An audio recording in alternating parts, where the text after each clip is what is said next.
Vamos lá, gente, começar a nossa sessão agora, nossa sessão da tarde. Continuando aqui nossos trabalhos, né, do Encontro Bitel. A gente tem a honra de estar aqui com a gente hoje. A gente está fechando uma pesquisa sobre Pantanal, lançando um livro sobre Pantanal, e temos a honra de estar aqui junto com a gente o autor, né, do remake de Pantanal. Então, tem aqui do meu lado o Lucas Luperi, né, que é roteirista, escreveu junto com a Edmara Barbosa, sua mãe, o Velho Chico, depois escreveu o Velho Chico em 2016, né, depois o Pantanal em 2022 e Renascer também, né, o remake em 2024. Então, uma honra estar aqui com você. Bruno, obrigada por ter aceitado o convite de participar aqui desse nosso encontro. E eu passo logo a palavra para você, pedindo para você contar um pouco para a gente como que foi o processo de produzir esse remake do Pantanal, os desafios, enfim, como é que foi esse processo aí de criação desse remake, que foi um grande sucesso, reeditando um outro grande sucesso, né, que é preciso falar que Pantanal, da Manchete, tinha sido, né, foi um marco na história da teledramaturgia brasileira, e depois veio o remake, e foi um outro grande sucesso, que nem sempre é, né, garantido, e foi, né, um fenômeno. Então, fala para a gente aí desse desafio, como que foi o processo e como que foi para você também esse retorno aí de público, crítica, enfim. Bom, primeiro agradecer imensamente ao convite, e não posso nem encontrar palavras ali para dizer o quanto eu fico feliz em ver que a novela atingiu esse ponto e foi objeto de estudo, foi tão discutida aqui na academia. Então, putz, eu só posso dizer que são esses momentos que dão a sensação de que o trabalho foi bem feito, né? Como você disse, uma vez conversando com o Murilo Benício, quando eu fui conversar com ele para fazer a novela, ele falou para mim, mas por que a gente vai fazer isso? O que a gente pode ganhar mexendo numa novela que já foi um sucesso estrondoso? O melhor que a gente vai fazer vai bater no resultado que ela foi. Então a chance de sucesso é muito curta, né? Mas eu comecei a contar sobre o personagem, sobre a releitura, sobre a importância que aquela nova versão teria, sobre o quanto a sociedade tinha caminhado e o quanto isso estava a favor de uma releitura dessa obra, o quanto esses 30 anos que passaram modificaram Pantanal e como eu enxergava a nossa função enquanto agente nesse processo todo, né, para retratar, porque acho que toda história ela tem 1000 histórias por trás, e o Pantanal ele nasce de um sonho do meu avô. Ele tentou durante 9 anos fazer a novela dentro da Rede Globo. Ele encontrou muita resistência lá dentro porque o sonho dele era filmar em loco, né? Era ir para a Globo, para campo e trazer o Pantanal para o Brasil, né? Não era só se apropriar da imagem do Pantanal, recriar um Pantanal em cidade cenográfica. Então era um projeto muito ambicioso. Tinha nascido de uma visita que ele fez ao Pantanal, a convite do Sérgio Reis. E na primeira noite ele não conseguiu dormir, porque eu estava dormindo numa cabana com um piloto de avião, ele ligava o ventilador, o piloto desligava, ele ligava, o piloto desligava, uma hora você encheu o saco, pegou a cadeira, a manta, pegou uma espreguiçadeira, pôs na beira do mar, do rio, né, e ficou olhando assim, bestificado pela beleza daquele lugar, pelos sons, e quando ele viu, ele falou que quando amanheceu, foi como se Deus tivesse feito 1, 2, 3, mexido a batuta dele, a natureza tivesse acordado junto, os pássaros bateram em revoada, o Pantanal acordou e ele testemunhou tudo aquilo. Aí quando o Sérgio Reis saiu, falou, pô, você tá maluco? O que você tá aí? Uma onça vai te pegar, sucuri, você não tem noção. Falou, Sérgio, vou escrever uma novela aqui que vai parar o Brasil. E essa novela ele escreveu, chamava-se O Amor Pantaneiro. Ele tentou durante 9 anos fazer essa novela dentro da Globo. Ela apresentava muitos desafios e algum deles, aí tem os momentos meio marcantes da novela, caricatos quase. O Boni falava, não, a atriz da Globo não mija no mato, não tem condição de fazer essa novela, não temos como produzir. Uma das vezes, eles foram 2 vezes ao Pantanal, e uma das vezes eles foram na época da cheia, falando, só tem capivara aqui, não tem mais bicho nenhum, não tem onça, não tem nada que você está falando no papel. Então ele ficou nesse processo, e aí depois de passado muito tempo, a Manchete convidou ele para ir para a Manchete. Ele era um autor da 6, e naquele momento o Boni tinha essa visão muito clara, né, do horário da 6, ele é a base da pirâmide, meu avô fazia novelas que davam certo sucessivamente, então ele não podia arriscar um autor da 6 ali que conseguia entregar uma audiência de dramaturgia tão boa para a sequência da grade. E aí meu avô falou, não, eu quero fazer essa novela. E o Boni falou para ele, vai, quebra a cara e volta, porque você vai fazer novela, vai ser um fracasso. E então ele foi para a Manchete fazer o Pantanal, mas com esse desejo de ter feito a novela na Globo, e fez a novela, e a novela, assim, literalmente estava certo para o Brasil. Meu pai, na época, eu era bem novinho, eu tinha 2 anos, mas meu pai, na época, ele trabalhava na Embraer, ele fazia parte do sindicato, e ele falou que, ele conta isso daí, parava as reuniões do sindicato para assistir a novela e para voltar, e esse foi um fenômeno de uma novela que a gente não vai ver mais, né? Que é uma novela analógica, num mundo onde todo capítulo era um capítulo inédito, não tinha essa possibilidade de a gente rever aquele capítulo, salve as pessoas conseguiam gravar, mas gravar também era uma odisseia, conseguir configurar vídeo, pega fita, some a fita, consegue, não consegue, enfim, tudo poderia acontecer. Então, ela ainda é uma novela desse mundo, desse universo. E quando eu recebi esse desafio, essa tentativa, o Schroeder na época ligou, porque tinha muitas questões burocráticas e contratuais para serem negociadas, e o que me fez entender de que era realmente algo maior do que eu, porque eu estava numa novela em pré-produção, no capítulo 40, a pandemia tinha fechado os estúdios, foi porque o Schroeder falou para mim uma coisa que ficou muito marcada. Ele falou, a gente precisa pagar uma dívida histórica que a gente tem com o seu avô. Ele propôs essa novela aqui dentro, ele quis fazer essa novela aqui dentro, a gente estava num momento já de fim de contrato do meu avô, era uma negociação final de contrato, então foi esse o espírito que imbuiu a novela do começo ao fim. E para isso eu topei, né? Para isso, lógico que também não precisava de grandes coisas para topar, apesar do desafio parecer uma loucura, mas é uma oportunidade única, né? O trem parou na frente, mas para isso eu topei parar e redesenhar o meu cronograma, minha ideia de carreira. E foi muito interessante, porque voltar ao Pantanal, eu voltei ao Pantanal que eu vi na TV, mas o Pantanal foi uma promessa que meu avô fez pra gente a vida inteira, uma promessa de campanha, eu brinco, porque ele sempre jurava que ia levar todos os netos pro Pantanal e nunca levou. Então, passados 32 anos de vida, de promessas que não se cumpriam, fui pro Pantanal a primeira vez e tudo foi muito mágico, assim, acho que a gente foi muito agraciado, aí a Globo foi muito feliz na decisão, nas pessoas que ela trouxe para participarem do projeto. Quando a gente encostou o carro, assim, a gente estava discutindo muito onde é que vai gravar, onde é que vai ser a fazenda, onde é que faz, onde é que não faz. Quando a gente encostou o carro na Fazenda Rio Negro, que já teve toda ela era de uma família, ela foi vendida, foi para um projeto, um projeto de conservação, depois foi para uma outra pessoa. Quando a gente parou na porta, descemos da picape, a gente olhou e falou, parecia que o José Leôncio ia descer ali para receber a gente, assim, falou, poxa, esse cara mora aqui. Aí depois a gente foi na casa do Almir, que eu conheço das festas, de alguns encontros familiares, mas conhecia distante, né, dele, festas do Rei do Gado, todo mundo lá conversando, ele num cantinho fumando cigarrinho de palha, e eu tinha aquele registro daquele cara meio, que a gente tem da TV, assim, né, um cara meio mágico, meio místico ali, e aí quando a gente parou na casa dele, ele começou a conversar e falou, a gente só ia almoçar, ele falou, fica pro jantar. Não, a gente tem que andar mais, a gente vai jantar, a gente vai passar aqui à noite para voltar pro hotel, para ir. Não, ele falou, o Jaime rodou isso daqui inteiro e acabou aqui. Vocês vão andar, vocês vão acabar aqui, essa parte mais bonita do Pantanal. E ele tinha razão nisso, porque talvez tinha ali as raízes do que foi essa primeira versão. Então também partiu muito disso, partiu de um respeito da Globo, de entender que aquele remake era mais do que uma obra, do que uma ação oportunista de fazer um sucesso, é uma oportunidade de prestar um tributo para um autor que é um precursor, é um dos gênios do gênero ali, um dos imortais da televisão. Então acho que partiu de um desejo muito legítimo nesse sentido, partiu de uma humildade muito grande minha, da direção, da produção, de fazer um trabalho à altura e que respeitasse, e sem esse intuito, esse interesse de deixar pegadas nossas, de assinar embaixo, de alguém buscar uma autoria, né?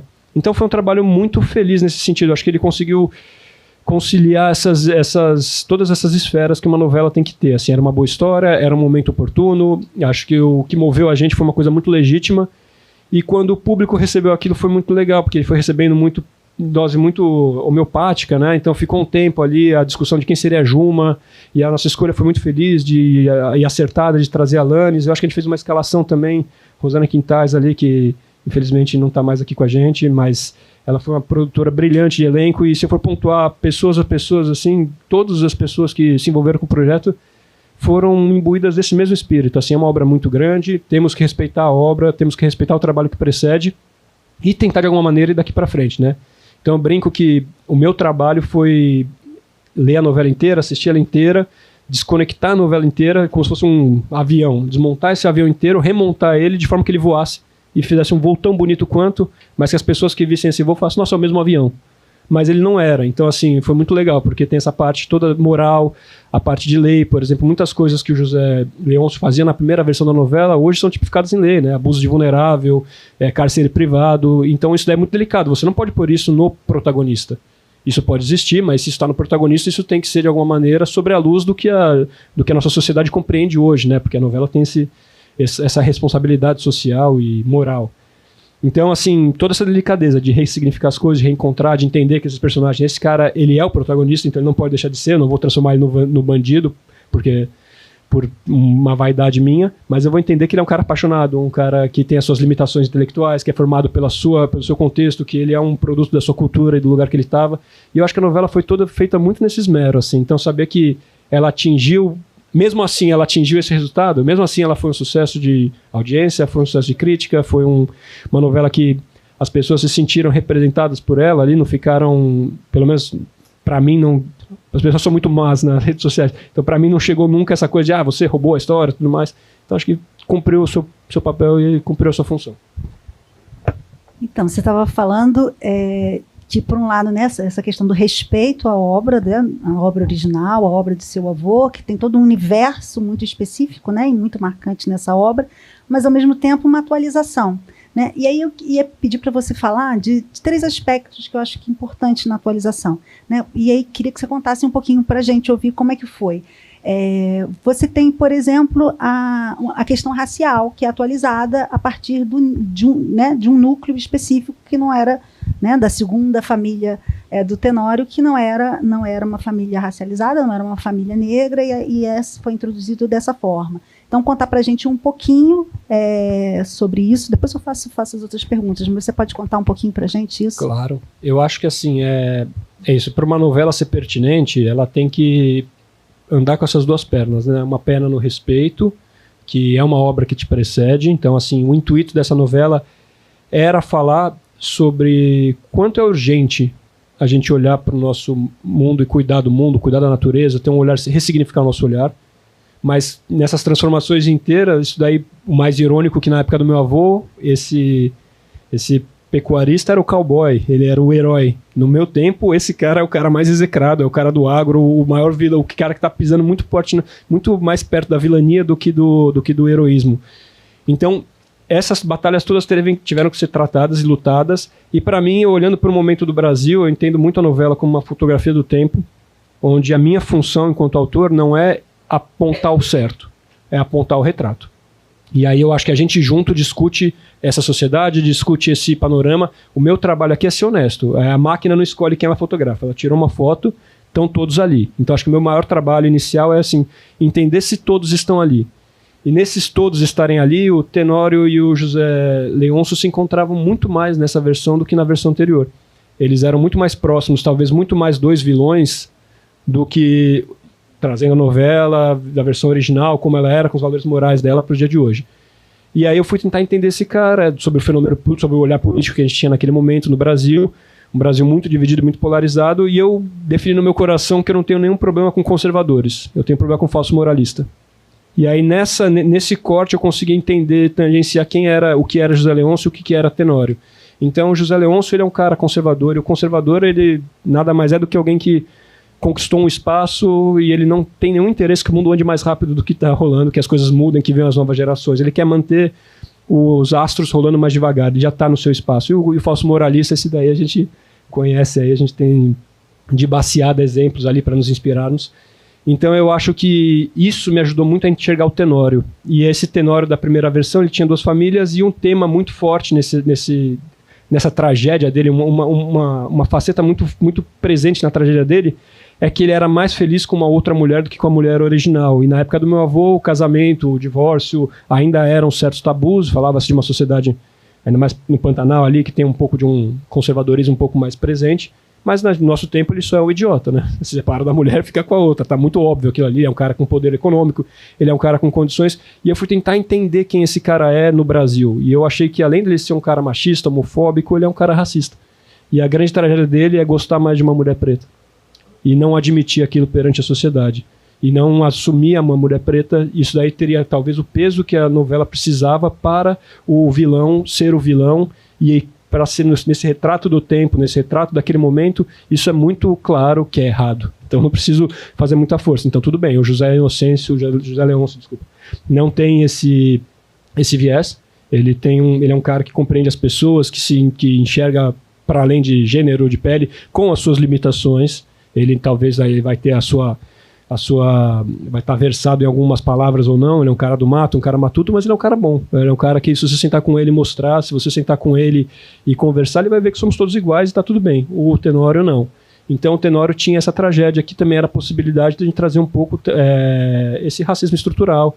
Então eu consegui entrar em contato com alguns trabalhos, fui atrás de pesquisa para me embasar naquilo e entender qual que era a legitimidade de trazer esse tema. Então eu trouxe uma família interracial, com a qual ele era feliz, mas ele não podia para ser administrado. Então ela estava dentro desse cosmos do personagem, ela estava no lugar correto e fazia muito mais sentido, porque precisava, para Pantanal ser Pantanal, precisava ter essas duas famílias, precisava ter esse cara que vivia nesses dois mundos, que tinha uma vida paralela. E assim, foi uma solução criativa dessas que eu digo, que assim, para aparecer a mesma novela, mesmo sem ser então um tema que não existia, um tema extremamente delicado, extremamente contemporâneo, porque a gente está falando de uma família interracial ali, os filhos todos tinham isso, o Marcelo tinha essa questão muito presente dentro dele ali, os filhos nomeavam aquilo, nosso pai é racista, então tem uma descoberta disso ao longo da novela. Teve um cuidado muito grande, porque isso aconteceu meio que no rescaldo ali de um evento que teve, de uma outra novela, que falava sobre um racismo reverso, que foi uma colocação que, enfim, aconteceu o que aconteceu, então foi muito delicado, muito difícil fazer, mas a gente teve sempre cercado de pesquisadores, como eu sou um homem branco, não é lugar de fala nem nada, mas eu sou um autor, então eu fui atrás da informação, pesquisei, conversei com o Renato Nogueira, conversei com o Silvio Almeida, conversei com algumas pessoas para entender isso e para construir isso com essa sensibilidade de botar uma família interracial, mesmo sem ser um homem preto, ou ter isso dentro do meu lugar de fala, e ficou muito legal, porque até o grupo dos atores ali, o Gabriel, a Aline e todos os atores que faziam parte desse contexto, eles, em determinado momento eles falaram, poxa, você está falando de uma coisa que não é só do personagem, é uma coisa minha. Aí pediram para fazer um grupo no WhatsApp comigo. Eu falei, vamos. Aí me indicaram, não faça. Eu falei, não, vamos fazer. Eu vou fazer um grupo no WhatsApp com eles, como faria com qualquer outro autor. Eu falo, questões de agricultura, de pecuária são raras para o Marcos Palmeira, e a gente troca o tempo inteiro, porque é um produtor rural também, eu tenho que ter um espaço. O Almir é a mesma coisa. Então, que eu dou para um, eu dou para o outro, fizemos um grupo, e foi muito bom, porque a gente teve um lugar de fala muito bacana, foi um processo inteiro muito delicado ali, de dar nome, eles trouxeram algumas questões pessoais, quiseram entender legitimamente, saber o que estava na minha cabeça, porque, isso não pode ser panfletário, né? Não é pouca coisa, que é o que eu sempre brinco sobre oportunidade e oportunismo, né? Então, oportunidade é falar de um tema que não foi abordado ainda dessa forma, e oportunismo é querer que aquilo lá alavanque seu trabalho e o seu nome. Então, era uma oportunidade, eles receberam isso, todos os atores, a gente teve uma troca muito genuína, muito legal, até a Aline é uma querida, uma atriz brilhante, que até hoje troca mensagens. Esses dias ali, a Zuleika foi novamente objeto de uma premiação para ela ali, e ela sempre fala sobre isso. Foi um trabalho muito legal, assim. Difícil nesse momento de Brasil que a gente vive, difícil porque somos todos de vidro hoje, telhados de vidro para todos os lados, mas superado com muita facilidade, com muita honestidade e construindo junto, assim. Quando eles trouxeram algumas coisas, vamos dosar aqui, vamos dosar ali, você acha que vai mais aqui? A gente sempre trocou, eles tiveram espaço e eu ocupando o meu espaço autoral, explicando para eles o porquê aquilo era importante para aquele núcleo, que não era gratuito, não era uma ideia minha para alavancar a novela, era uma questão para contar aquele personagem, aquela história, aquele núcleo daquela família toda. E o Marcelo tinha a sua trajetória inteira, a sua jornada do herói próprio ali, até ele assumir os negócios do pai, ele se provar o seu valor e se encontrar ali naquela terra. Enfim. Não sei se... Acho que é por aí. Nossa, é por aí mesmo. Então, mas ainda continuando então nessa questão das atualizações, eu vou pedir para você falar um pouco sobre uma outra questão que diz respeito à questão de gênero. Eu lembro quando eu vi a primeira notícia que a Globo ia fazer Pantanal, acho que eu, como todas as pessoas que gostam e estudam telenovela, falamos, poxa, caramba, que maravilha. E eu vou te falar uma coisa, a primeira sensação que eu falei, o que eles vão fazer com a personagem da Maria Bruaca? Porque, para mim, parecia uma coisa absolutamente inverossímil nos dias de hoje, uma personagem como aquela. Eu dizia, caramba, ninguém vai aceitar isso, o público não vai aceitar o cara chamando a mulher de Bruaca e tal. E, no entanto, foi uma das personagens que teve grande repercussão, foi um grande sucesso. E mais do que isso, né, gerou muito debate, muito engajamento, muitas questões, né, foi um grande acerto. Como é que você explica isso, assim? Como é que você percebe essa questão que poderia parecer tão fora de época e, no entanto, falou tanto ao público? Eu acho que é muito um termômetro, né? A Maria Broaca foi um personagem que nunca me assustou, tive dúvida de que ela seria bem recebida, porque eu acho que é um personagem que está muito presente, né? São muitas Marias Broacas, são muitas mulheres que são vítimas de diversos tipos de assédio, e de ordem moral, violenta, física, psicológica, financeira, enfim. Tem nome, como eu falei, assim como o que o José Leôncio fez há 30 anos atrás tem nome, tá na lei ali, ele seria preso por isso, por aquilo. Essas violências todas tinham nome. Então, assim, a sociedade avançou 30 anos e a gente pôde olhar para essa mulher. E teve uma coisa que eu acho que é a síntese dessa diferença, que a Ângela Leal, que fez a personagem da primeira versão, ela era, porque ela tem um caso com Alcides, ela era chamada de, desculpa a palavra, vagabunda na rua, piranha e tudo mais, ela era ofendida.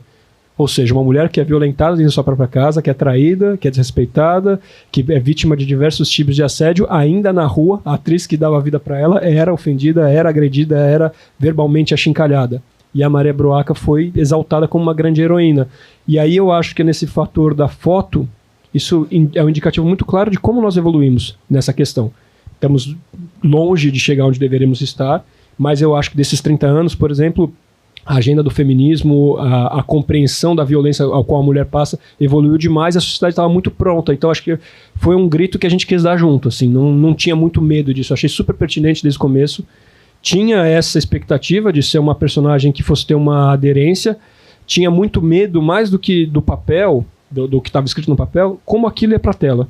E aí o encontro com a Isabel Teixeira, ali não tem nem o que falar, Bebeto e Romário ali era para ser, não tinha muito como tirar ali. A Bel estava pronta o papel, assim, pulsava. Eu vi um vídeo dela ali que a produtora mandou, de novo, fazendo mais uma alusão à memória da Rosana ali, falou, putz, ela, não tem nem o que falar, não precisa nem ver o resto, é toda ali, porque ela tem um pouco dessa, ela conseguia dar muito essas camadas todas, ela fazia você dar risada, mas quando você via, você chorava junto, porque você entendia a dor dela, ela conseguia passar essa ignorância de quem não entendia aquilo que estava passando, de quem não gostava, mas que aceitava, uma resignação. Então ela talvez um dos personagens mais difíceis, caíram na mão de uma atriz que tinha todas as competências para fazer, e aí o Casarré também fazendo Alcides, porque conseguiu trazer um outro espaço, né? A gente vem com uma outra leitura de um Alcides muito mais bruto, muito mais macho, muito mais viril do que foi na primeira versão ali, né? Um Alcides muito mais, que ocupava muito mais a tela, mas eles se encontraram muito nessa matutice deles ali, né? Nessas pessoas, nessa ignorância, nessa pessoa que está apanhando, não está gostando, mas está aceitando, continua, está ali. E tinha esse arco longo, né, da libertação dela, dessa emancipação dela. Então acho que foi tudo muito possível. Aí, voltando para a minha função na obra, era talvez olhar com mais empatia para essa mulher que sofreu tanto. Então acho que muitos gritos dela ali foram meus também vendo. Então eu falo, foi...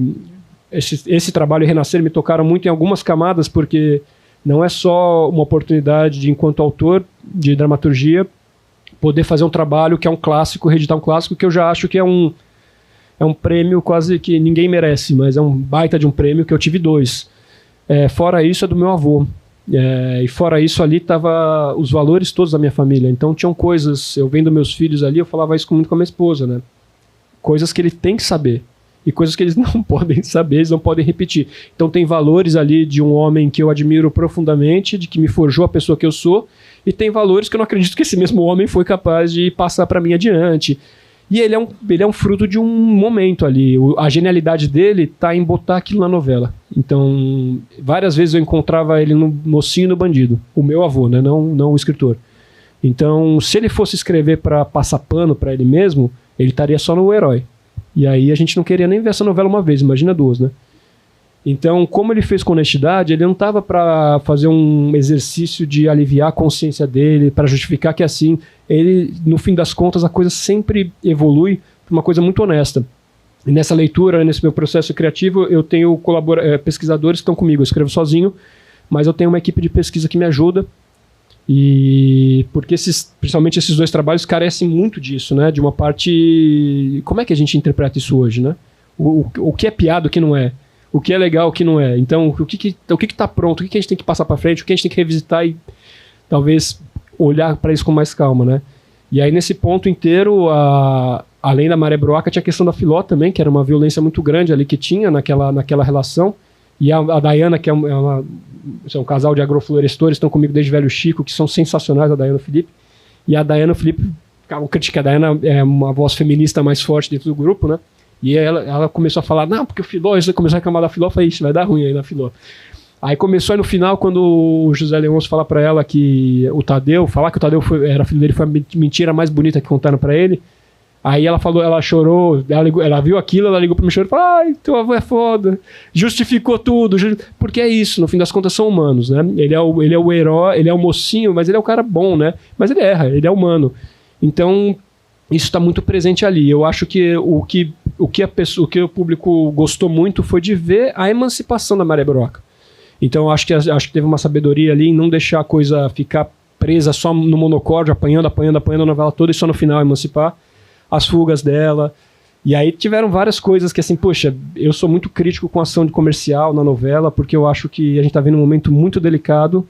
Entendo a parte comercial, porque o horário comercial perde a relevância, né? Já, sabidamente, é a hora que todo mundo desliga a TV e vai fazer outra coisa. Hoje, com o celular, com o WhatsApp, ninguém mais tá ali. Então, isso tá migrando para dentro do conteúdo. Eu acho que é uma característica que não tem como mudar. E eu ficava muito brigando, não vai ser ação assim, vou ter que fazer assado. Eu ia refazia ação. E aconteceu que em Pantanal, quando foi pro ar, a gente vendeu, acho que 10 ações para Unilever. 10 ou 20 ações para Unilever. E aí eu falei, maravilha, a Unilever tem tudo, né? Vende 20, vende 30, vende o que... Porque aí você vai botar um produto. Aí depois que venderam, eu descobri que era 10 para Dove e 10 para Rexona. Aí não aguentava, a novela tem que tanger uma boiada dentro do banheiro para contar tudo isso de ação. E aí eu fiquei com isso na cabeça, sofri a novela inteira pra tentar encontrar, putz, quando é que passa desodorante, quando é que passa sabonete, como é que, pra não ficar chato. Aí fiquei dosando tudo. No final da novela, eu tava conversando com a Isabel falou, porra, você devia ter me dado um merchandising. Eu falei, contei isso, ela falou, eu ia passar o desodorante do Alcides no ar, ia ficar cheirando, e ia ficar do caralho, assim, ia ficar muito legal, porque tinha super a ver com essa... Aí eu me culpei, falei, putz, eu sou um idiota, né? Fiquei moralmente ali me recriminando por fazer, ganhava um dinheiro eu, ganhava um dinheiro ela, como feliz. E eu fiquei me culpando. Então, assim, a Bel foi espetacular, assim, ela embarcou na personagem e ela falou com muitas Marias. Ela também foi uma pessoa que o tempo inteiro passava sobre isso e falava desse termômetro dela, quantas broacas tem, né? A gente tem essa visão mais que mora vive em grande cidade, a gente tem uma visão de achar que o Brasil é isso, né? O que o Brasil não é o que está na grande cidade, na verdade. Isso daí é um fato. Então acho que, assim, mesmo na grande cidade ainda tem isso daí, essa questão da violência à mulher, ela está muito presente e eu conheço algumas, inclusive, que sofrem algumas coisas que eu tento até avisar. Sou amigo da família, aviso ou não aviso, mas fala, isso aqui não é legal, isso aqui, mas tinha que te contar quanto vocês ganham por mês, né? Não podia esconder só sabe quanto seu marido ganha, né? Tá bom, então. Enfim, eu queria dar uns toques, você vai dando uns toquezinhos de leve também. Mas eu acho que é isso, eu acho que tá muito presente, eu não acho que tá tão distante assim. Não, a novela provou que não, né? Então, falando sobre esses grandes temas, né, atualização, eu vou pedir para você comentar mais um, que é, acho que um tema central na novela, né, que é a relação com o meio ambiente, que eu acho que mudou muito, né, o Pantanal da versão original para o Pantanal do remake. Comento. Eu acho que é uma questão, quando a gente fala do espírito da novela, essa novela, eu acho que Pantanal é a novela mais profunda do meu avô. Não acho que é a melhor, eu acho que a melhor dramaturgia dele é Renascer. Por isso são as duas que me pegam forte. Mas Pantanal é a novela dele. Meu avô perdeu o pai com 12 anos de idade, ele é o filho mais velho de 5 irmãos. E ele sempre diz que o pai dele intuiu ele a vida inteira. Então Pantanal nada mais ele escrevia muito tomado pela emoção, pela bebida, e naquele momento mais romântico da época dele. Ele, conversando com ele, eu falando para ele, ele falou, cara, você tá esperando seu pai chegar e o velho do Rio é o seu pai, e ele não tinha mas assim, essa é a história dele, ele querendo uma entidade que passou para ele os valores dele. O pai dele foi uma pessoa muito próxima, o pai dele era jornalista, eles são de Vera Cruz, no interior de São Paulo, e o pai dele ele se alfabetizou na tipografia do pai, o pai vendia livro, jornal, e formava essas coisas todas, e foi embora muito cedo. Então ele ficou esperando esse pai voltar a vida inteira. Então eu acho que essa é a novela mais íntima dele. Por isso que quando a Globo cogitou refazer o Pantanal e ele não tinha mais condições de saúde para reescrever, ele não queria vender. Quando ele voltou nos anos 2000, a Globo, quando ele estava lá na Globo, tinha uma questão, a Globo começou a pagar os direitos de Pantanal para ele, só que ele estava pleno de saúde ainda, para comprar os direitos de Pantanal, para um dia fazer a novela. E aí foi quando o Silvio Santos comprou a Massa Falida da Manchete, com algum negócio, começou a passar na TV. E aí a Globo falou, bom, eu tô comprando e o meu amigo ali tá passando, você tem que resolver isso daí. Então ficou um processo arrastando durante muitos anos na justiça. E a minha família estava movendo esse processo para reaver os direitos, enfim. E aí quando isso acabaria o contrato dele, meu avô já não tinha condição, então ele tinha muito essa questão de vender ou não vender. Ele não queria vender porque ele tinha muito medo que alguém fosse mexer naquilo sem entender o quanto aquilo é importante para ele. E aí, quando ele falou para a Globo falou, a gente não quer do jeito que está, a gente precisa que ela seja reinterpretada, é uma obra linda, mas é uma obra que não fala com hoje, não fala com esse momento de Brasil, de realidade. E ele falou, não, também. Aí chegaram no meu nome porque tem bem um traço ali de eu seguir a mesma linhagem.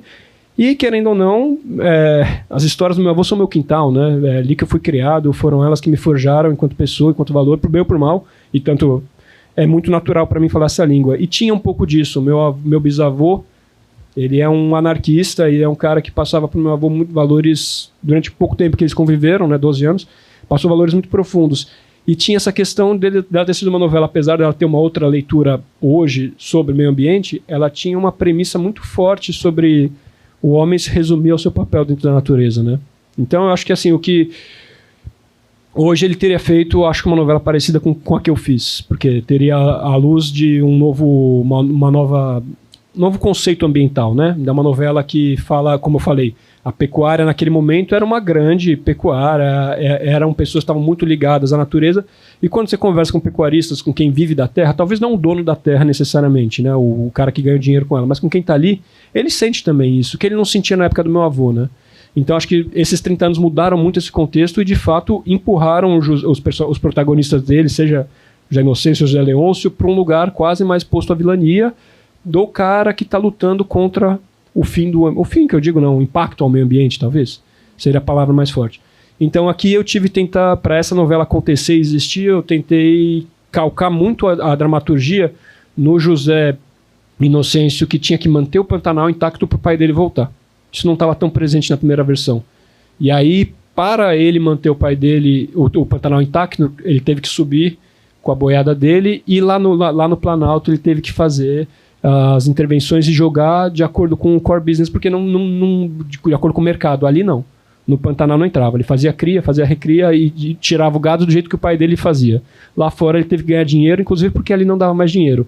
E aí tem toda essa fronteira do agronegócio que ela está na beirada do Pantanal. E o Pantanal ele é como se fosse um bojo ali, uma bacia que inunda de água. Então hoje a gente está passando exatamente isso, né? Antigamente era muito mais, era tudo muito, essa fronteira está muito mais delimitada, assim. Os caras estão doidos para descer, secar aquilo ali, soja e botar o que for.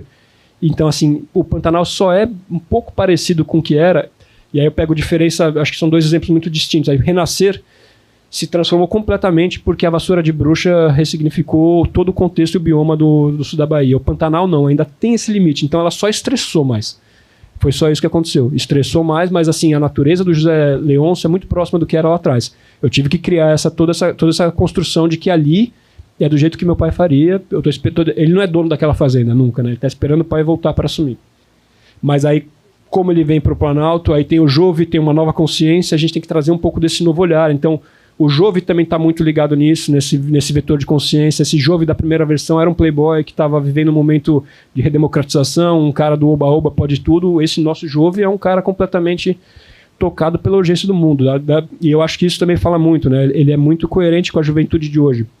Quando a gente estava falando sobre personagens, eu tracei um pouco nesse Jove um medo que eu tenho. Assim, eu sou de São Paulo e não tem horizonte na minha cidade. Só tem prédio, né? Eu não vejo o sol se pôr, não vejo o sol nascer. E aí o Valtinho Carvalho, na hora que a gente estava fazendo a reunião para a caracterização dos personagens, o Valtinho Carvalho, aquelas pessoas, mais uma das pessoas brilhantes que a gente tem nesse meio, né? Falou, não, pera, fala mais sobre isso daí. Eu estava tentando explicar para ele esse sufocamento dessa criança que eu digo, né? Esse jovem que está ali, que não vê o sol bater, não vê o sol se pôr, não vê o mundo, não vê o futuro, né? Porque é essa geração que a gente está falando. Então isso também está preso com o José. Não é só o José Leôncio, né? O José Leôncio é o Jove, é o Velho do Rio, é o que ele passa. Eu acho que são esses ensinamentos do Velho do Rio que ganham um outro espaço quântico, né? Uma nova, são ressignificados de uma outra maneira. Então, enfim, é delicado. Aí, como eu falei, é desmontar o avião e montar, tem que fazer subir depois. Mas, assim, foi muito gostoso. Não, acho que foi muito bem. Meu cuidado é sempre não ser panfletário. E uma das vezes, numa das reuniões com um dos caras que estavam no Pantanal ali, fazendeiros dali hoje, que não é nem o dono, é o cara que toca fazendo, porque o cara tem tanto dinheiro que ele nem toca fazendo. E aí eu comecei a conversar com ele e, assim, tem essa questão da onça, né? A onça é uma questão muito difícil, mas quem paga pra gente não matar onça? Porque tudo bem, eu achar ruim não matar onça do Rio e de São Paulo é confortável. Mas e pro cara que tá ali? Que cada onça porque a onça, ela tem, como qualquer predador, ela precisa comer e ela vai predar. Se ela preda um tamanduá, eu já vi uma onça tentando pegar um tamanduá e é só pau. O tamanduá levanta da agarrada, corta e não é fácil. E nadinha de cada. Aí você pega um Nelore, 300 kg de carne, que você empurra no chão, você derruba. Aí você vai matar ali, você vai comer 3 filé de gato ou um Nelore todo sozinho. Então, assim, se ela invade, ela pega, ela prende, ela ensina o filho dela. Então é uma questão muito mais complexa do que ficar morando da cidade e falar assim, não mata a onça, né? Não deve matar, mas quem paga a conta? Eu estava conversando com esse cara e falou, eu acho que o governo deveria ter a taxa onça, que é uma questão que eles discutem ali. E o cara era um ultradireitista xiita ali, de botar arma na mesa na hora de falar com você. Mas como assim? Eu falei, não, eu realmente acho. Eu acho que, assim, é uma questão muito mais complexa. Obviamente, é muito melhor que não mate, eu preferia que não matasse, mas se você tem uma situação de você criar gado, você ganhar do gado, o governo tem que entrar no meio desse jogo, porque não pode exigir que você não mate se está prejudicando a sua produção. É uma questão que tem que ser discutida de uma maneira mais honesta. Então, eu acho que a novela se propôs a isso também. Ela não ficou apontando o urbano apontando para o agro, cheio de dedo, porque tem a contrapartida. Eu achei que o Jove com José Leôncio fizeram isso daí a novela inteira de jeito bom. Por isso que o Jove também ser vegetariano era uma coisa interessante, porque peraí, você é do Rio vegetariano, mas você estudou onde você estudou porque eu paguei daqui, da terra. Então ela teve a possibilidade de trazer essas discussões todas de uma maneira muito natural, acho que de uma maneira muito leve, mas também muito honesta. Pelo menos, eu tentei ser honesto. Não sei se foi, mas ela não se omitiu. Ela discutiu, ela se aprofundou em temas que são temas relevantes. Falamos da queimada, falamos de algumas coisas que elas acontecem. Sempre tentando tirar a foto honesta, né? Nunca... Às vezes é difícil. Às vezes tem um pessoal que quer esconder uma partinha da foto ou outra, mas a gente tenta... O trabalho é mostrar o todo. Mais uma questão que diz respeito, acho que é esse universo dramatúrgico do Benedito Rui Barbosa, né? Que você traz, né? Sendo muito fiel para essa obra, que é uma obra que, ao mesmo tempo que, como a gente acabou de falar, esses temas todos que a gente disse, dialoga com temas tão pungentes da nossa sociedade, mas ele faz isso, ao mesmo tempo, dialogando também com todo uma narrativa que apela para um imaginário, que apela para um mágico, né? A mulher que vira onça, o velho do Rio, esse ser meio fantasmagórico. Então, eu queria que você falasse um pouquinho sobre isso. Mas antes de você falar, eu vou falar que eu tive o prazer e a honra de entrevistar o seu avô algumas vezes lá na Globo, né, com uma história oral, horas conversando com ele sobre o trabalho dele. Então, eu vou passar aqui, a gente vai pedir para passar aqui, são 2 trechinhos da entrevista dele, em que ele fala, um trechinho que ele fala justamente, acho que um pouco desse universo dele. E aí vamos ouvir o Benedito.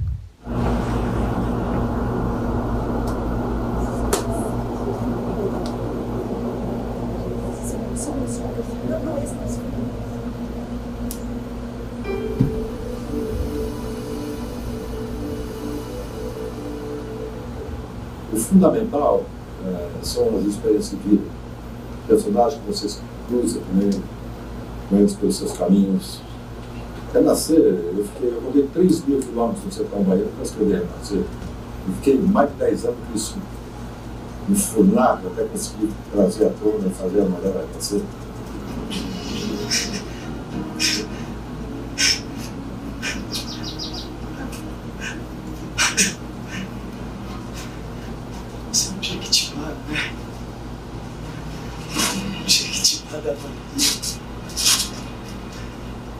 Terra Nossa trouxe assim, capítulos que eu escrevi que eu achei nada, porque eram reminiscências da minha infância muito fortes, né?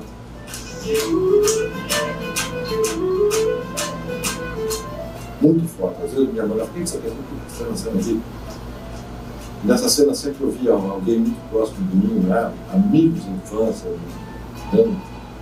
Meus familiares, muito dentro daquele contexto.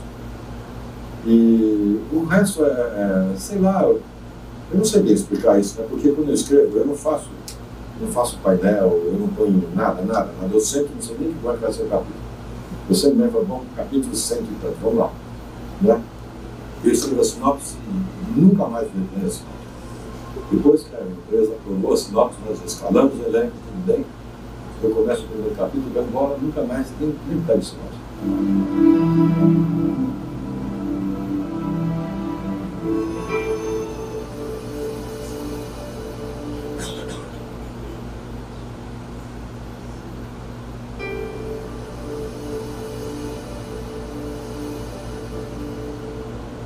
Busco uma identificação minha do que eu estou escrevendo com quem está vendo. A novela ela não é sucesso quando o cara não consegue ir essa resposta, eu acho. Então, o personagem amado, quando começa a crescer, não tem mais jeito.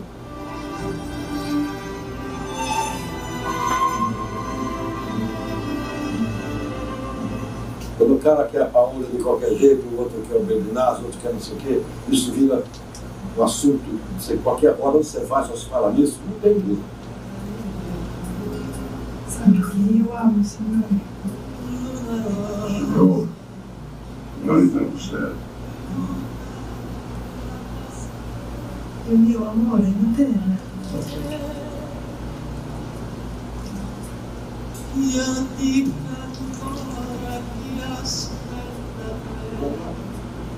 E outra coisa, a concessão, você tem que tomar cuidado com a concessão. Porque a concessão muitas vezes frustra o público. Se você fizer o óbvio não dá história. Não é? A regra geral não dá história, a exceção faz história. Então, quando você está contando uma história e você vai atrás de índice, né? Bota mais a fulana, bota mais a beltrana, bota mais a ciclana, você acaba perdendo os personagens, você estraga o trabalho. Juliana!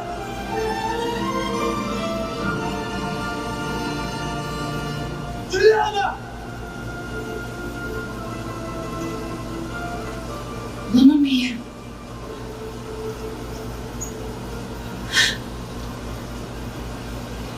Mateu.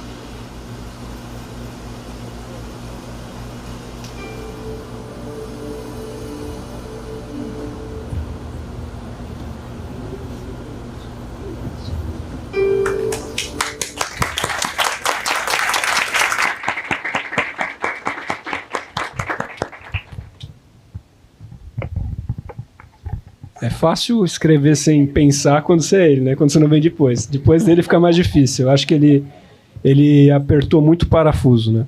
Ele era um escritor muito intuitivo.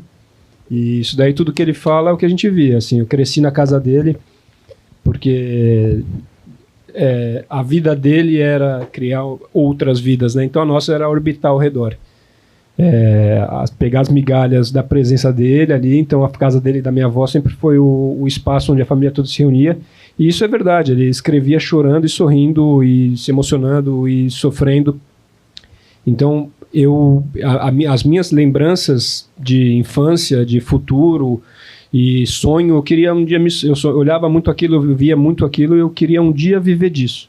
Não era escrever, porque na época eu não escrevia, e depois eu fui trabalhar com imagem, pintura, escultura, desenho, design, virei diretor de arte em propaganda, mas eu queria me emocionar como ele se emocionava fazendo o trabalho dele. Eu queria viver de amar alguma coisa daquele jeito, porque, querendo ou não, na minha cabeça você está dedicando a sua vida, né? Então que seja algo que te dê prazer, que faça. E ele falava sempre isso: quando eu escrevo chorando, o diretor dirige chorando, o ator atua chorando e o público chora.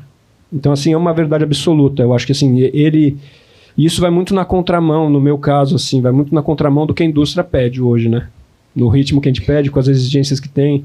Como ele fala ali, tome cuidado com as concessões, né? Só que hoje são muitas concessões. Hoje a indústria cada vez impondo mais concessões. Ele vem de uma época onde o Boni e a Globo, que é aquela Globo daquele momento, aquela dramaturgia se consolidou nisso, né? Nessa compreensão de que o autor ele é uma peça fundamental do processo e o autor é a voz do sim e do não. Então eu acho que hoje a gente está vivendo num momento que a gente ainda vai errar um pouco, a gente vai ter alguns fracassos antes de entender que isso não pode se perder. Porque no fim das contas, quando ele fala da história dele, é o que eu estou falando de Pantanal. Como eu vou explicar para vocês a importância que tem desse reencontro desse pai com esse filho? É o reencontro da vida dele, é o pai que ele está esperando ver. Ele talvez não verbalizasse aquilo porque ele tem que produzir uma novela depois da outra, conta, filho, neto para pagar. E aí a gente vai fazendo trabalho, mas ele está nesse fluxo, né? Ele está em busca daquilo. Então, se o autor se incomoda com alguma coisa, tem muita coisa errada. O autor tem que ser o primeiro a chorar e se emocionar, e não é nem saber, né? Porque às vezes a gente não sabe. Eu sempre brinco de... Eu não gosto de ser... que concordem comigo. Se você discorda, me prova até onde a gente vai. E a gente teve situações aqui agora, por exemplo, Renascer, a gente passou por uma situação que é super delicada ali, não sei nem se é o caso, mas tinha uma questão de entender se o bode preto do José Inocêncio era racismo ou não era racismo. E eu li a novela inteira, vi o processo inteiro, olhei para aquilo e não me parecia racista. Porque o bode, o mito que se criou acerca daquilo é que ele montava, abria a garrafinha do diabo, um bode preto saía daquele garrafinha, ele montava à noite no bode, saía voando, mijando em todos os pés de cacau e no dia tudo amanhecia florido em flor. Porque os cacaueiros amanheciam floridos, e é da flor do cacau que nasce o cacau. Então isso é símbolo de fortuna e de prosperidade. E quando eu fui questionado com isso, eu falei, mas você está querendo me dizer que um Deus que traz a prosperidade não pode ser negro? E o racista talvez seja eu? Porque eu não entendi, eu olhei, tentei, discuti e tudo mais. Então, assim, é muito difícil, porque a gente está hoje, ele vem de um momento analógico, ele vem de um momento de uma outra realidade, que a gente não está vivendo hoje, não tinha rede social. Então, no momento que a gente põe uma cena ali, já está sendo xingado, execrado para um lado, para o outro, e de uma verdade que não é nem verdade. Eu, realmente, quando a gente discutiu isso em algumas instâncias. Internamente, porque é racismo ou não é racismo? Eu realmente não sei. Eu tentei partir... Eu falei, você precisa me dizer, então, por que eu estou sendo racista, porque eu não estou entendendo. E se você não consegue me ensinar, eu vou ser racista, eu vou repetir o meu gesto amanhã, de uma outra. Se você me ensina, eu vou olhar para mim, eu vou me reeducar, não vou ser mais. Só que você precisa me provar onde. Porque aí volta pra cena. Então, nessa cena aqui, vamos fazer... Então, olha para cuidar dessa cena toda. Eu falei, então, nessa cena, quando o José Inocêncio falava pro Tião Galinha sobre o bode preto, porque não foi nem uma coisa que ele criou, foi uma coisa que ficou no folclore, o José Inocêncio, então, vai explicar pro Tião Galinha que se o bode... Ele quis o bode preto porque ele ia sair à noite. Que não queria que ninguém falasse. Se ele fosse branco, as pessoas fossem ver mais à noite por conta de contraste. Então, explica-se aquilo de uma outra maneira. Então, enfim... Mas, assim, são coisas que são todas muito delicadas. Porque, por um lado, tem um sentido, por outro lado, não tem... Então, essas concessões, você imagina que quantas concessões a gente tem que fazer num capítulo se a gente fazer uma revisita completa, tendo que escrever 35 páginas por dia, 6 dias por semana, fazendo ações comerciais, concessões, leva filho na escola, convive e tudo mais. Então, assim, eu acho que... E dando audiência, né? E sendo xingado ali, dando audiência, e tendo voz. Então, eu acho que, assim, a gente está vendo um momento que isso precisa ser visto pela indústria, assim, esses... Não só o meu avô, mas esses grandes percursores. Por que esses caras fizeram? Por que a novela é o que ela é hoje? Porque eles fizeram, porque eles sacrificaram. Pô, você imagina, eu me coloco no lugar deles. Se eu estivesse na Globo, num trabalho confortável, com 4 filhos, não sei quantos netos, e com a chancela do diretor, eu sairia para fazer uma aposta na Manchete? Porque tudo bem, podia dar certo e podia dar errado. Valia a pena? Então, assim, a novela é porque esse termo gênio, ele vem meio que do romantismo alemão ali da música, e ele é muito cunhado por Beethoven, porque ele vem contrariando tudo que poderia dar certo. E talvez seja isso que a gente precisa fazer. O genial talvez seja isso. Você ter um gênio forte demais a ponto de não querer fazer o que é certo. Porque se fosse fácil fazer, a gente engarrafava e vendia.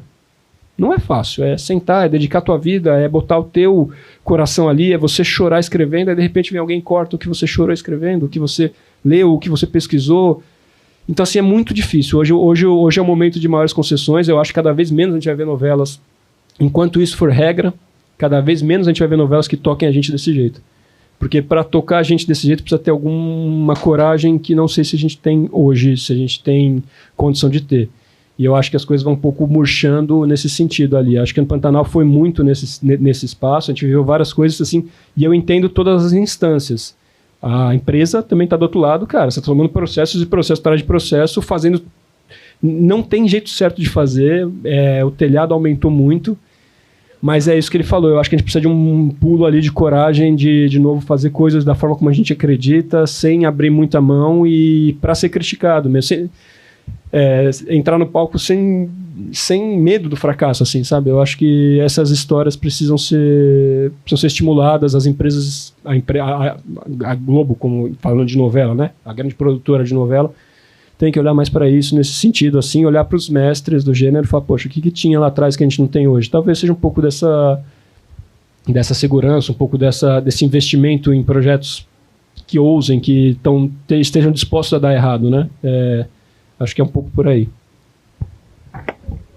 Bruno, vamos abrir então para as perguntas. Quem está assistindo também no YouTube pode enviar perguntas, né? Que a gente também repassa aqui para o Bruno. Enfim, a gente está abrindo aí. Já temos ali.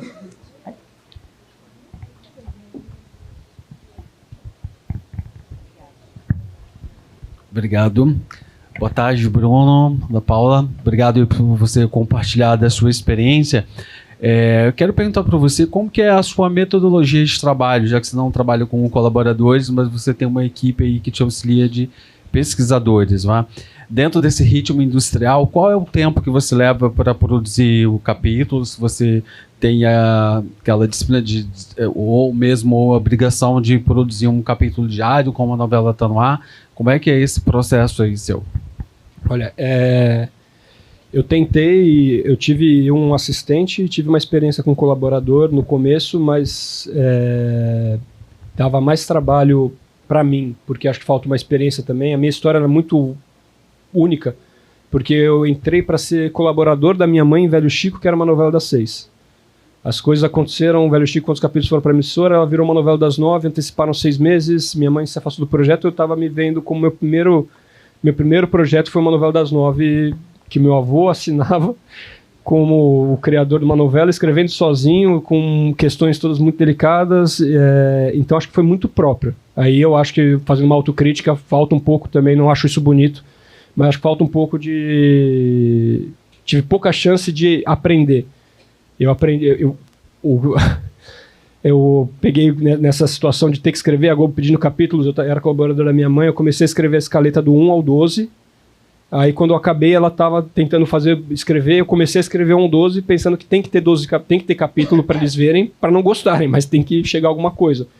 E acabou que os capítulos foram muito bem recebidos, aí eu achei, a coisa começou a acontecer desse jeito, e em um determinado momento eu fui levar esses capítulos pro meu avô ler, porque ele virou o supervisor do projeto, e aí ele começou a ler, a gente ficou uma semana juntos ali, começou a ler, ele chorava, falava, puta que pariu, tá tão bom que parece que fui eu.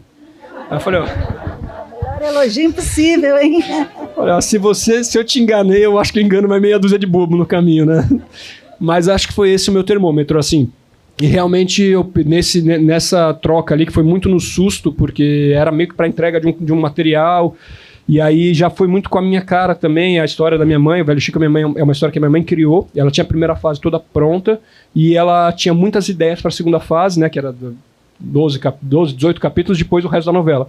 E a gente sentou junto para organizar, eu tinha acabado de fazer um curso em Los Angeles, então foi uma coisa muito única a minha carreira, porque normalmente você vai de um colaborador, subindo, eu já virei um autor titular no meu primeiro projeto, então eu não tive esse espaço de me formar como um gestor de uma sala de roteiro e tudo mais. Nisso tinha um colaborador que o diretor pediu para estar lá com a gente lá também, para dar uma ajuda se precisasse, e nessa nossa troca eu demorava muito tempo pedindo para ele fazer uma coisa, ele fazia, não era o que eu queria, e ele ficava frustrado comigo, eu ficava frustrado com ele, então assim, eu comecei a me incomodar muito com aquilo e acabou que a coisa rolou muito eu fazendo mesmo. E não por nada, acho que é por uma questão de especificidade, talvez natureza do texto, crença. E eu tive a sorte de ter meu avô como supervisor desse projeto e ele tinha uma coisa que eu não tive depois de mais ninguém, assim, dele saber ler o texto, bater o olho e falar, mas o que você vai fazer aqui? Eu falei, não, isso aqui é por causa disso. Aí eu falei, então beleza, eu faria diferente, mas você vai? Eu falei, então Putz, então assim, ele teve uma generosidade, tanto a admiração que eu tenho para ele enquanto autor, enquanto avô, e fora enquanto supervisor. Então ficou meio um doping, assim, geral. Assim, a minha expectativa era sempre de ter uma parceria na troca que eu tive com ele, quando ele estava supervisionando o Velho Chico. E aí depois eu não consegui ter uma equipe assim. Eu tive um assistente que ficou comigo durante um bom tempo. Durante uns 3 anos, Pantanal ele estava comigo, o Lucas, e Renascer também ficou comigo. Aí depois no final ele se afastou. E tem uma equipe de pesquisa que nisso me ajudou muito, que eu acho que essa característica do tempo dele pro meu. O tempo dele, acho que a gente tinha muito menos complexidade de tema. Hoje, cara, é impressionante. Não dá. E nesse nível que a gente faz, a exigência que se tem da Globo, que você for pôr um texto ali, que seja um texto correto, que seja um texto coerente, que fale com os dois mundos, que você aborde tudo, é muita urgência. Então, assim, eu tive esses 2 consultores de agroecologia, o Felipe e a Dayana, que estão comigo desde o Velho Chico, e o Gabriel, que era um consultor de política. Então, eu fiquei com essa equipe, basicamente foi a minha equipe que tinha comigo. E a metodologia, como foi muito específica, né? Eu fiz Velho Chico, eu estava escrevendo o Arroz de Palma, a gente estava no capítulo 40, quando veio a pandemia, suspendeu o projeto, foi para o Pantanal. Então, foram 2 projetos de remake que eu acho que são muito específicos, porque já tem um grande viés aí, onde você começa, onde você chega, tem uns pontos cardeais.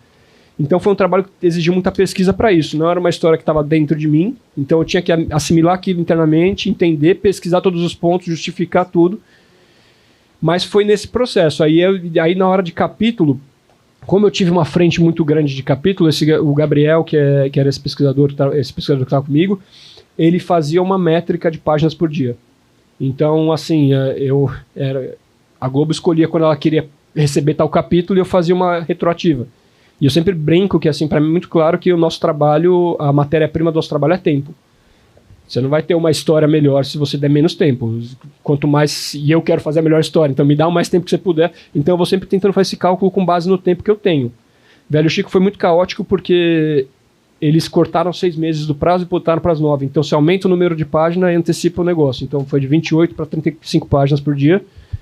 E 6 meses menos de escrita, ainda teve umas questões com direção ali, perdemos alguns capítulos por, enfim, decisões concessões, que se eu soubesse antes, se eu tivesse visto essa entrevista lá atrás, mas também não ia ter peito para não fazer concessão naquele momento. Mas aí a gente perdeu algumas frentes de capítulos, mas eu mantive 24 capítulos. Aí Velho Chico foi 24 capítulos desse momento que teve essas primeiras, lá pela altura do capítulo, eu estava no capítulo 60, aí voltei para o 24, na estreia, assim. Então, dali para frente eu mantive 24 até o final da novela. Não perdi um capítulo. Mas eu trabalhei 4 meses de segunda a segunda. Sem sair, perdi 10 quilos, assim, parecia. Fiquei realmente pó e osso. Algumas outras histórias mais impublicáveis ali, mas, assim, foi bem difícil. Aí depois eu consegui, para mim, pela minha falta de experiência, pelo momento de carreira que eu estava, eu comecei a ter uma certa aflição, então eu tento manejar o tempo muito bem. Aí o Gabriel me ajudou nesse projeto. Então, se você tem esse tempo, você tem que entregar até tal dia, você tem que entregar tal capítulo. E eu fiz uma frente. Velho Pantanal, eu consegui entregar no sábado, o último capítulo ele estreou na segunda. E eu achei que ia ser ótimo, aí eu me ferrei. Porque você tem que ficar mexendo nas coisas no meio do caminho, tá tudo pronto, você tem que tentar ordenar. Aí começa entra comercial, a novela fez sucesso, foi bom, mas também tem que ajustar, porque... Enfim, tem alguns outros trabalhos também, então eu achava que, vai resolver, você vai só curtir, foi tão difícil quanto ali. Aí, Renascer, eu consegui manter uma frente dentro daquele final. O último capítulo vai ser aqui, a gente vai combinando as entregas. Então, assim, Renascer eu trabalhava das 7h30 a 1h30 da manhã, todo dia.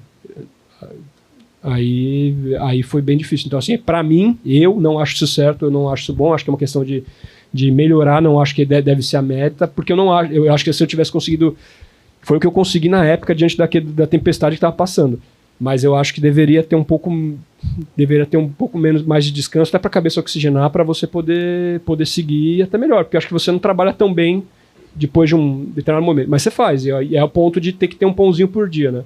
Mas eu fazia média de 28 a 30 páginas por dia. Tem mais uma pergunta.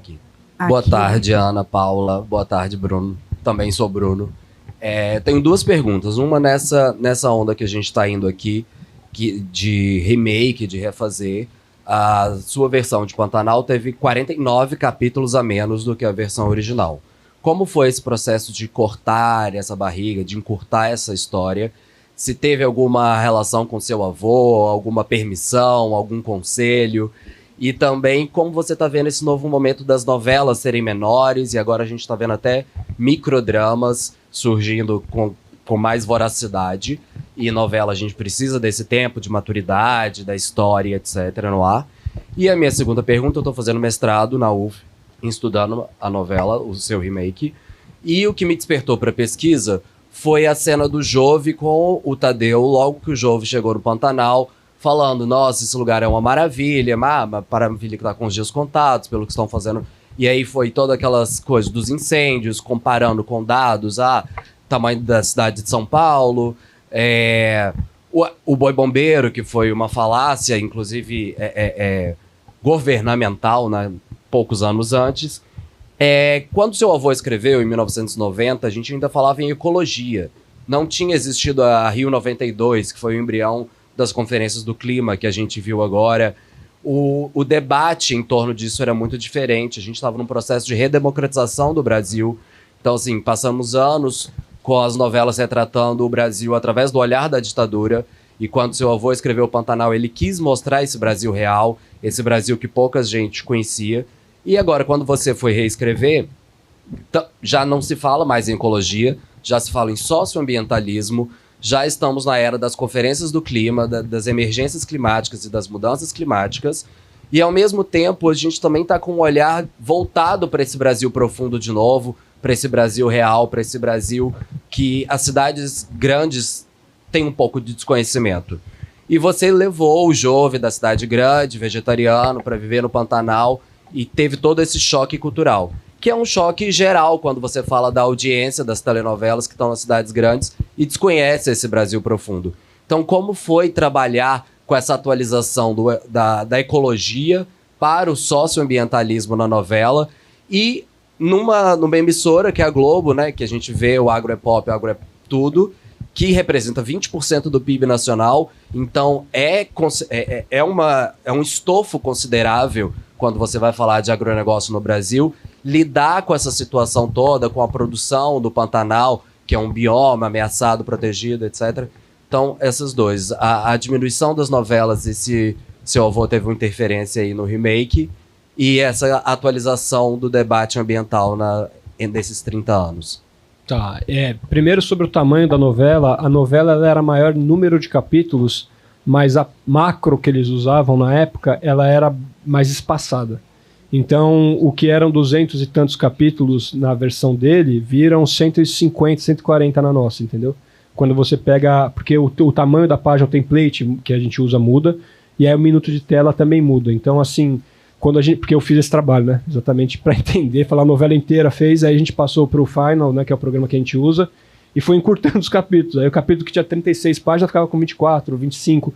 E aí quando eu fiz, o Gabriel e o Lucas me ajudavam muito nesse processo de tentar juntar o corpo todo ali. Então, Gabriel, você imagina o trabalho que foi abrir todos, passar pro Final, encontrar um negócio, fazer a minutar. E a gente começou a ver o número de páginas que tinha. Então, quando isso daí juntou, a gente tinha mais ou menos, acho que 140 capítulos e precisava virar 170 e tantos. Então, eu criei mais história, porque essas todas, mais o que foi cortado e o que foi trocado ali no meio, né? Mas a minha primeira ideia era exatamente a mais poliana possível. Quando meu avô falou, me fez o convite, a Globo me fez o convite primeiro, meu avô me fez o convite depois, e aí eu falei, então eu vou fazer do jeito que eu gostaria que fizessem comigo. Eu vi a novela inteira, comecei a assistir, comecei a estudar, a olhar pro mundo, olhar para fora, e fui falar com meu avô. Falei, pô, vô, queria conversar com você pra te apresentar as mudanças e pra não ter que mudar nada. Falei, como é? Pô, como é que... Falei, não, porque esse Jove já não faz mais sentido, esse fotógrafo meio... Esse é uma outra pessoa. E fala, você não entendeu porra nenhuma. Falei, vô, mas... Então, aí ele começou a falar, eu comecei a falar, então, eu mando o capítulo do jeito que tá e vai Brasil. E ele falou, não, você tem que mudar. Eu falei, porra, caramba, o que eu faço? Eu vi tudo, eu li tudo, eu quero falar pra você. Ele falou, nossa...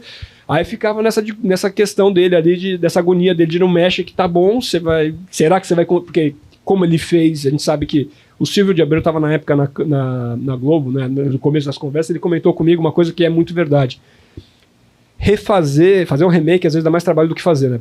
Porque no original você tem uma liberdade da página em branco, às vezes, não que não seja... que é uma outra... Talvez acho que quando você está refazendo, você está dissecando uma pessoa e tentando fazer o coração bater de novo. Assim, ela é tudo mais crítico. Se você errar uma coisinha, puta, acabou e não é a tua natureza que está ali. Então acho que ela é mais cirúrgica, talvez. Não é mais difícil, porque tudo é difícil. Então acho que teve esse cuidado. Eu quis falar com ele, ele ficou muito reativo no começo, e aí ele me ligava e ele estava nessa ansiedade de fazer, vamos mexer na novela que é o divisor de águas da carreira dele, o Pantanal, né? Porque ele era um autor de novela das 6 na Globo, aí ele vai pra Manchete, faz o Pantanal, ele volta pra Globo como autor de horário nobre só.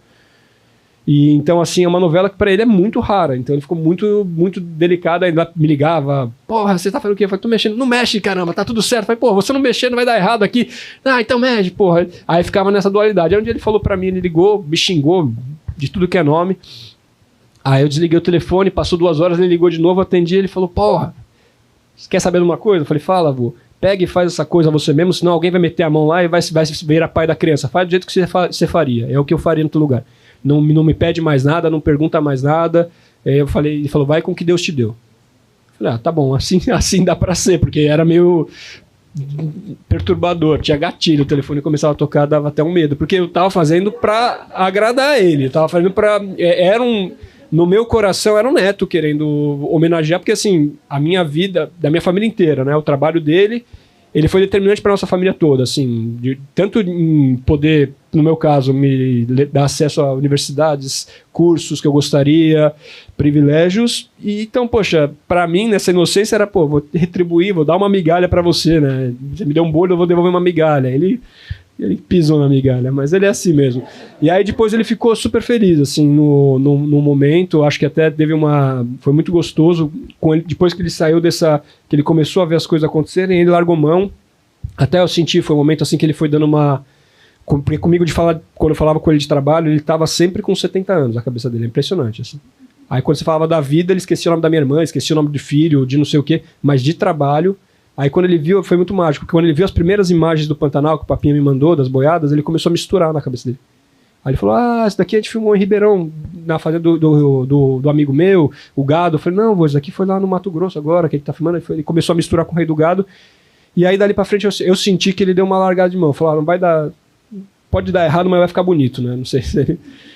E aí foi esse momento assim dele, então a gente viveu tudo isso enquanto profissionalmente, enquanto neto e avô, foi muito, muito gostoso. Eu acho que ele, do jeitão dele ali, ele gostou muito. E o conselho dele foi esse daí, vai com o que Deus te deu, ninguém, não tem métrica, não tem nada certo. Às vezes você faz uma coisa, Pantanal, a gente tá falando do Jove aqui, tivemos medo em algum momento do Alcides chamar o Jove de Flosô. Fala, cara, mas não pode tirar isso, porque isso é importante. Mas isso é homofobia. Eu falei, mas tá no lugar certo, e ele é homofóbico, ele é um peão. Eu fui falando, trazendo a minha experiência. Isso que ele fala de rodar a Bahia, eu rodei 1.800 quilômetros ali, só não andamos mais porque o Almir não deixou. E aí quando eu fui dar a mão pro peão, eu fui dar a mão para um peão lá na cerca, sobe no cavalo, vai atrás de um touro que invadiu a invernada, que não pode cobrir as vacas, senão ferrou com toda a produção do cara. E eu, sinceramente, puta mão de viado a minha, né? Eu fui dar pro cara, o cara tinha um casco, e o cara, pra ele, eu não sou um homem. E independente do que eu faço ali, de quem eu gosto, essa é a questão daquele universo, daquele contexto. E é isso que eu tava tentando explicar pra eles. Só que se você olhar com a mentalidade urbana, você vai achar que é isso. Não é isso, não é gênero, ali não é nenhum... E aí eu fui tentando trazer alguns relatos do que eu colhi nessas viagens, nesse tempo que eu tava fazendo. Por exemplo, muitas questões de... A estrutura social de uma fazenda no Pantanal é de 20 homens para uma mulher que cuida da casa. E é isso, o homem tem que ter o casco grosso, tem que cuidar da lida, tem que mexer com arame, com gado, esse é o dia a dia. Então, assim, tanto que tem muito caso assim de festa que quando tem um peão que é homossexual ou outro, eles bebem tudo, vão pro meio do mato, se resolve, e dia seguinte todo mundo é homem normal. Então é uma outra realidade. A homossexualidade naquele contexto, onde tem 30 pessoas no espaço de uma cidade, vivendo daquela maneira, ela se manifesta de um jeito X, na cidade de um jeito Y. Por exemplo, então assim, não dá para entender, não dá para querer botar o nosso como a goela abaixo. E eu acho que isso foi uma coisa muito legal. Aí você falou do tamanho das novelas, eu acho que a gente está passando por uma questão de mercado muito delicada ali. Aí eu admiro muito a Globo pela capacidade que ela tem de mexer o leme ali pro lado que ela... E realmente mexer, porque é um transatlântico. Você imagina uma empresa do tamanho da nossa, do tamanho da Globo, que tem a estrutura inteira que ela tem, que depende dela, tem que fazer novelas dia sim, dia também, que mexam com o público, que dêem audiência, que tragam retorno comercial, que se você não deu X pontos, você é um fracasso completo, é uma bosta, é um merda, você não é ninguém. Então Então, todo dia isso daí, em 4 horários, inovando, atendendo a agenda social. Então, assim, eu acho muito difícil esse contexto todo. Mas tem alguma louça, alguma porcelana que está quebrando no meio dessa curva ali. Quando eu entrei na Globo, a palavra de ordem era diminuir o tamanho de capítulos. Porque já tem uma noção de que o público hoje, ele não tem a paciência de deixar a coisa em banho-maria tanto tempo, né? É aquela coisa, a primeira bebidinha que a gente tomava era um champanhezinho no fim do ano. Hoje você não vai tomar um champanhezinho e achar legal, é outra bebida, é outra gradação com o que a gente tem do streaming e dos outros meios. Você não quer uma novela que aconteça em banho-maria todo o tempo, você quer subir. Só que se você subir tanto, acaba a história num ponto. Então acho que a gente está nesse espaço ali, quando você encurta muito, você perde o dinheiro. Aí se você encurtar muito, você não consegue produzir uma novela tão boa quanto as pessoas querem. Aí a pessoa reclama da produção baixa, nem parece mais novela da Globo. Lógico, pô, você reduz o número de capítulos, você não investe em cenário, você não investe Então, assim, é muito delicada a conta, não acho que é simples, ainda bem que não é o meu espaço, não é o meu negócio, mas em suma, o ideal seria reduzir o número do capítulo e aumentar o investimento. E aí a única pessoa, isso daí foi mais uma complexidade, a única pessoa que vai ter dinheiro para investir no comercial é o agro. Aí é um pouco mais ou menos esse o jogo que a gente joga. Velho Chico, por exemplo, era uma novela que ela vinha com uma consciência muito forte, e se eu não me engano, foi no Velho Chico que começou a entrar o agropop. Ela vinha no conteúdo, e eu achei muito legal ali, foi uma das coisas que eu mais vibrei, porque no Velho Chico eu nunca tive nenhum senão. Eu trazia essas coisas que a gente queria trazer com o Miguel, com a Olivia, as discussões acerca da fruticultura no semiárido, da transposição, e nunca foi recebido com ressalva, assim, não fale isso, não fale aquilo.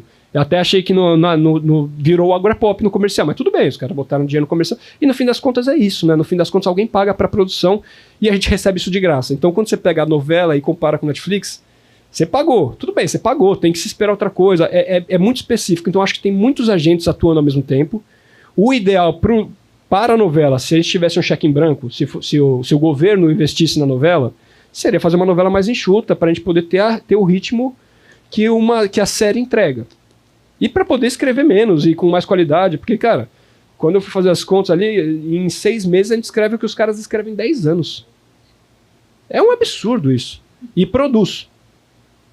Então, assim, é um absurdo. E aí eu acho que, assim, falta a gente olhar para... A gente, enquanto sociedade, olhar para isso, como falta a gente olhar para o Brasil como um todo, com um certo orgulho, sem o complexo de vira-lata. Sim, tem novelas que estão melhores e piores, tem novelas que vão bem, tem novelas que performam pior, tem que ser autocrítico em relação a isso, mas, porra, é impressionante. As 2 vezes que eu fui pro Emmy, acabaram o painel, os 4 finalistas ficam assim, num painel, assim, uma sala como essa, acaba o painel, você fica os 3, 4 gringos petrificados, assim. Aí você vai sair dali, o cara, como é que você consegue fazer? Como é que é possível produzir tanto, em tanta qualidade, 6 vezes por semana? E assim, cara, é muito grande o que a gente faz em novela. Não que todas as novelas tenham a mesma altura, não que toda discussão seja tão válida quanto a outra, eu acho que vão ter melhores e piores, mas a Globo, enquanto empresa ali, que faz isso aí, que mantém isso daí, mesmo sem estar esse resultado que dava lá atrás, eu acho que tem seus méritos, eu acho que tem essa dificuldade. Então, gênero, se encurtasse, se batesse 120 capítulos, era bonito ali, para a gente poder fazer uma história que talvez vendesse para o exterior também. Eu acho que essa aqui é a questão.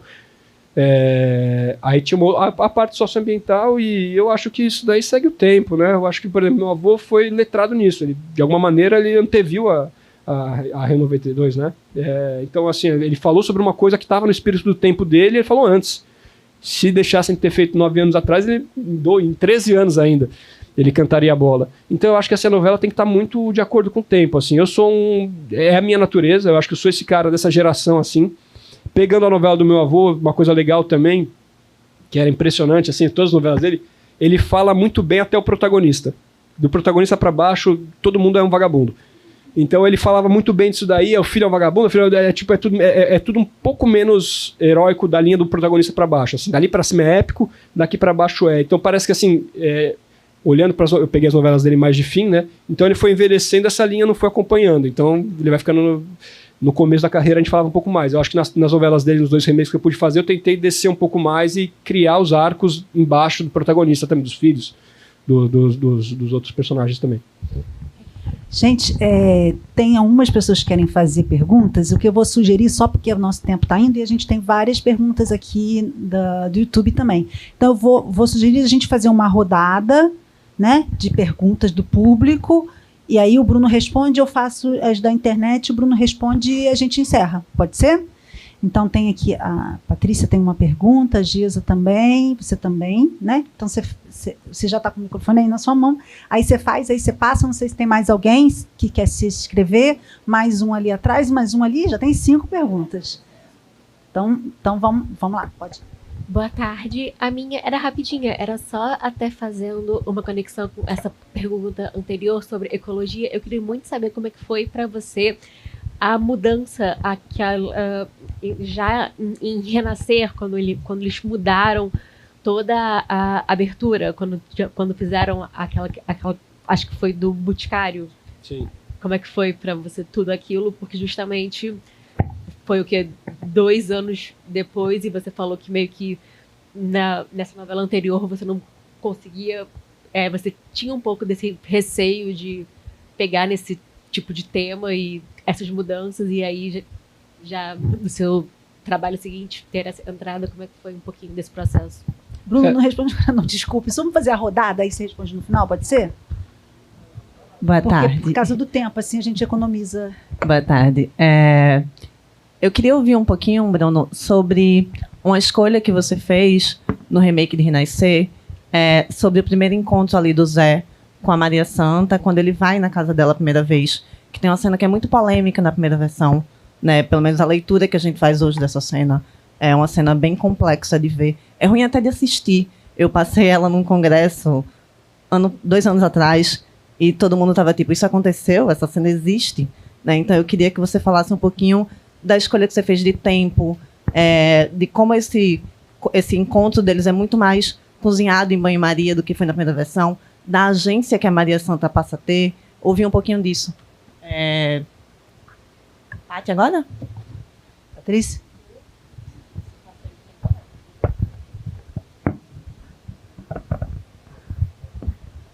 Boa tarde, Bruno. A minha pergunta é rápida. Eu queria que você falasse para a gente trouxe aqui, né, questões raciais, questões ambientais, questões de gênero, né? Eu queria que você falasse um pouquinho para a gente como retrato, como a telenovela brasileira provoca questões da cidadania.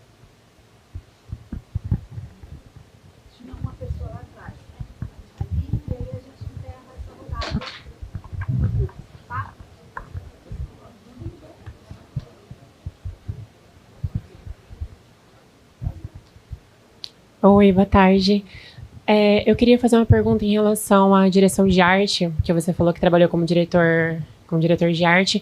Como que foi para você suas influências dentro da novela, pensando na recepção do público, até das propostas que seu pai já trazia? Como que foi para você colocar sua visão de diretor artístico dentro da novela? Se você teve liberdade e até que ponto você trabalhou nessa caracterização de personagens, nessa construção dessas cidades cenográficas? Como que foi esse relacionamento para você?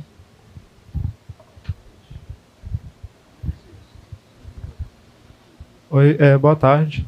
Eu queria perguntar um pouco na perspectiva da discussão ambiental, que você comentou uma hora que São Paulo não tem horizonte, tem essa desconexão com a natureza.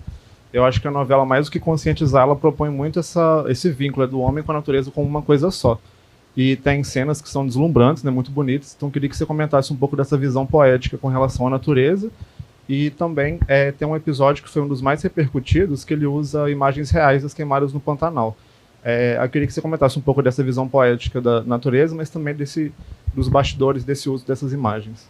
Legal. Eu acho que eu vou juntar essas duas, porque elas falam um pouco do mesmo universo. Quando isso surgiu na primeira versão, a gente tinha esse interesse também de ter um olhar jornalístico e crítico, né? Porque, como eu disse, eu tento ter na minha equipe pesquisadores que não vão fazer o trabalho que eu faço, eles vão alimentar o trabalho que eu faço para ele ser mais profundo, para ele ser mais coerente, para ele ser mais honesto. E aí a gente trouxe isso das queimadas ali em Pantanal, e quando isso aconteceu, meio que na esteira disso, surgiu uma possibilidade, talvez até mesmo em Pantanal, de fazer uma ação como essa, que a gente acabou fazendo em Renascer. Porque já era um desejo que tinha nascido lá, porque a novela ela falava muito alto a isso, né? A esse olhar de sustentabilidade, esse novo olhar para o meio ambiente, essa reconexão do homem com a natureza.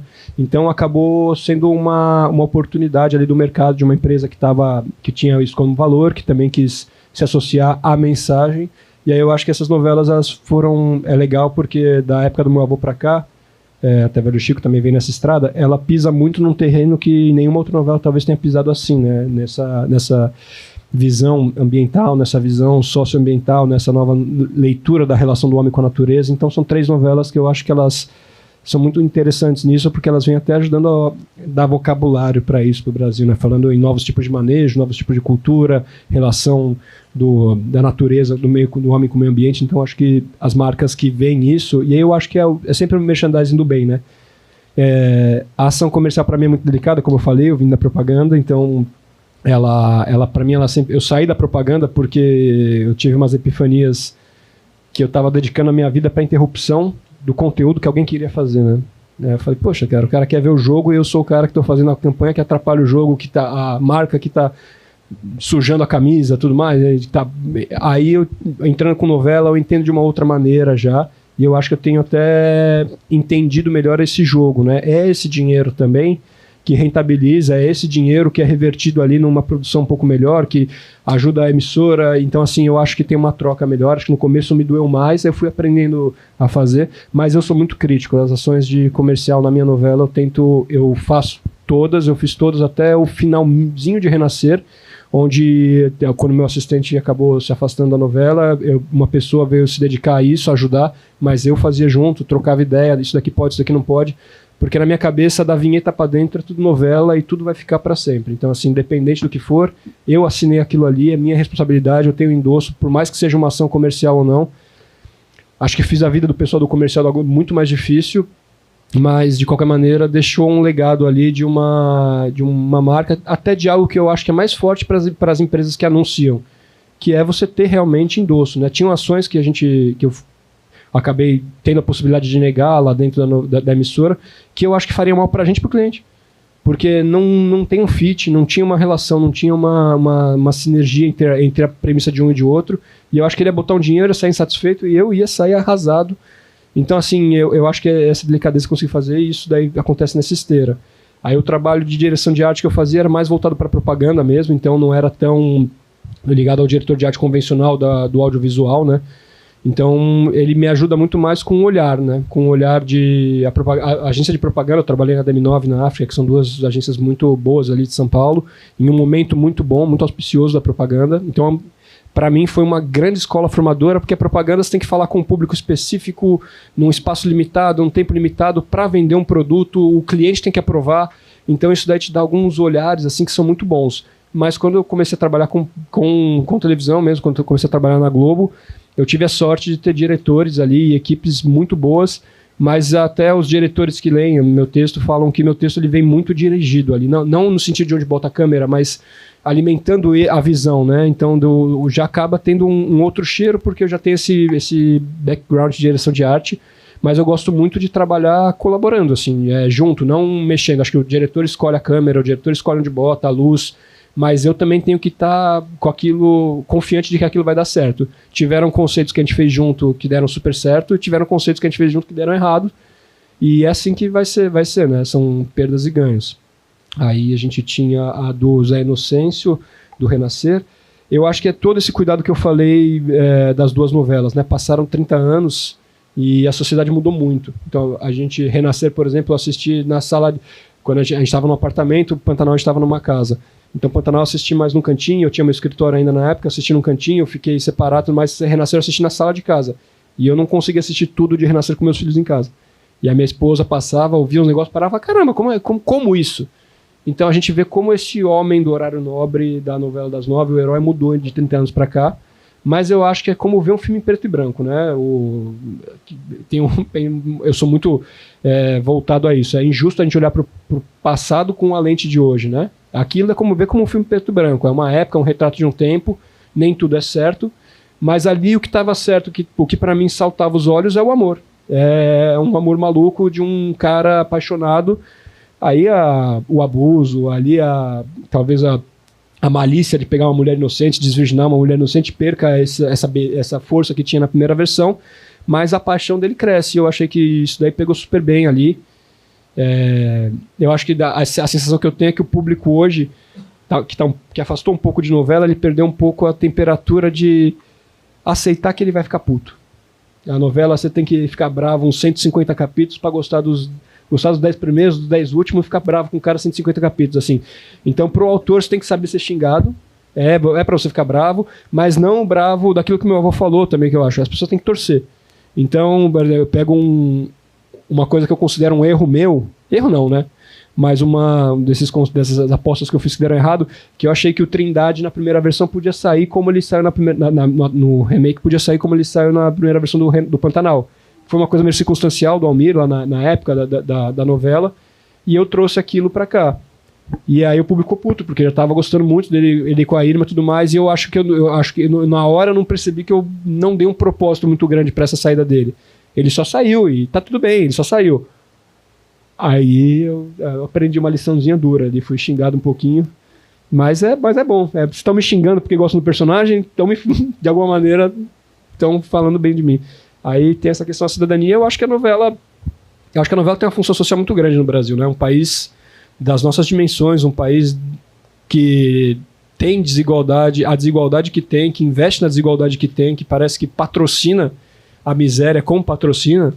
Eu acho que a novela ela tem um alcance que nenhuma ação governamental tem, né? Que nenhuma empresa tem.